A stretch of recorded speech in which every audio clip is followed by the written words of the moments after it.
একের পর এক চাঁদাবাজির ঘটনায় তীব্র সমালোচনার মুখে বৈষম্য বিরোধী ছাত্র আন্দোলনের নেতারা। সম্প্রতি গুলশানে চাঁদাবাজির ঘটনা আবারও নানা প্রশ্নের জন্ম দিয়েছে। সংগঠনটি থেকে বেরিয়ে যাওয়া নেতারাও মনে করছেন জুলাইকে মানি মেকিং মেশিনে পরিণত করা হয়েছে।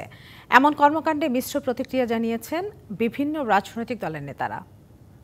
বাণিজ্য করতেছে, তদবির বাণিজ্য করতেছে, ডিসি নিয়োগ করতেছে, তমুক জায়গায়। ছাত্র নেতাদের চাঁদাবাজির ঘটনায় এমন প্রতিক্রিয়া জানান বৈষম্য বিরোধী ছাত্র আন্দোলন থেকে বেরিয়ে যাওয়া এই নেতা। 2 ঘন্টা 24 মিনিটের এই ভিডিওতে প্রশ্ন তোলেন নেতাদের নানা কর্মকাণ্ড নিয়েও। কারণ জুলাই আগস্ট একটা লিভড এক্সপেরিয়েন্স, এটাকে আমি একটা মানি মেকিং মেশিনে পরিণত করতে যাব, বাট আনফরচুনেটলি সেটা হইছে।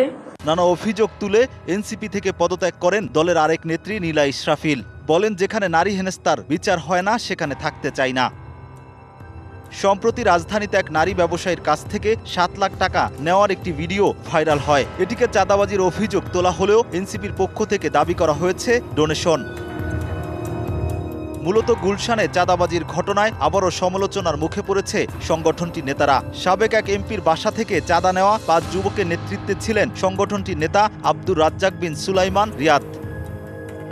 5 আগস্টের দিন সংসদের ভেতরেও সিগারেট পান করার একটি ভিডিও ভাইরাল হয় রিয়াদের। এছাড়া কয়েকটি স্থান থেকে চাঁদাবাজির অভিযোগ রয়েছে তার বিরুদ্ধে।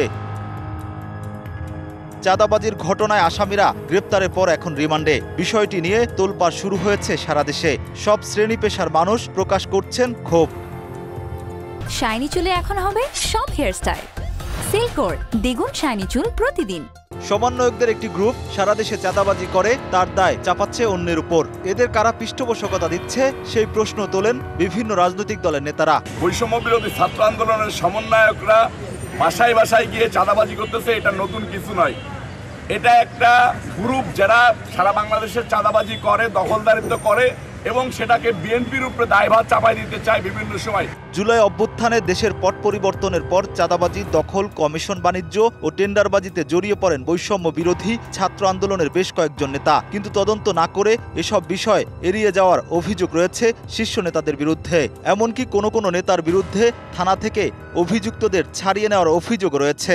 এটা যে সবাই মিলে যে যোগ সাজস করে যে আসলে এই কাজগুলো করতো এবং ধরা পড়লে তখন নিচ থেকে কাউকে শাস্তির আওতায় নিয়ে আসতে হতো, কিন্তু উপরের লেভেল তাদেরকে কিন্তু ধামাচাপা দেওয়া হতো।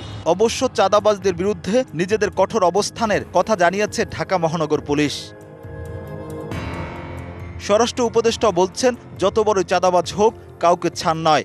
চাঁদাবাজির বিষয়ে হচ্ছে, আপনারা তো বড় করে রিপোর্ট দিচ্ছেন না যে গুলশানের কি চাঁদাবাজকে আমরা ছাড় দেই নেই, গুলশানের চাঁদাবাজকে ধরছি না। কোনো চাঁদাবাজকে ছাড় দেওয়া হবে না, সে যত বড় লোকই হোক এবং যত প্রভাবশালী হোক না কেন, কাকেই ছাড় দেওয়া হবে। গেল মাসে ডিএমপিতে চাঁদাবাজির ঘটনায় মামলা হয়েছে 59টি। Rakib Hossain, DBC news, Dhaka.